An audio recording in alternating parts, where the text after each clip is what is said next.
Hi, this is Andy Doctor.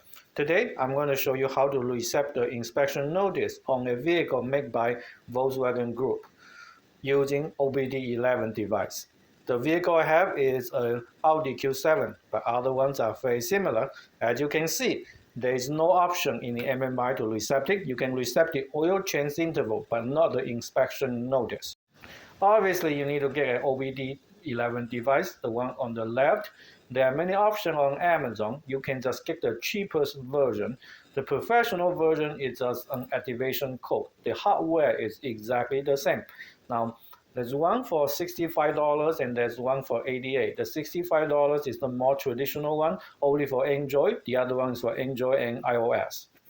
So please make sure you get the right one, and I'll give you a link in the description to Amazon for your convenience. You need to install the app, connect the OBD11 device onto the OBD port on your car. It looks like this, and typically it locates under your steering wheel somewhere. Now open the app and connect the app to your OBD11 device through Bluetooth. And when it is connected, this is how it looks like. Click the menu on top and then choose Car. Now choose App, and then on top choose Workshop, the one on the right side, and go to the Relay button and you'll see a Inspection Service Reset. The app could be pretty slow, so just be patient.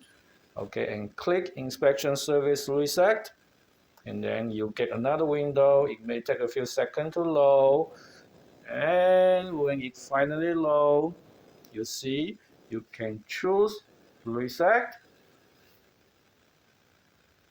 It does take time, by the way.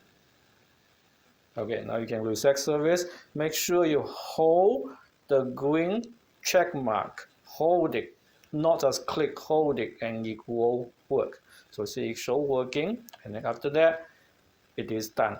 It does need 10 credit. So if you haven't noticed, my credit was 104, now become 94. But that's it. That's how to do it. Thank you very much for watching, and I hope this video is helpful for you. If so, please make sure you like and subscribe, and I will see you in the next video.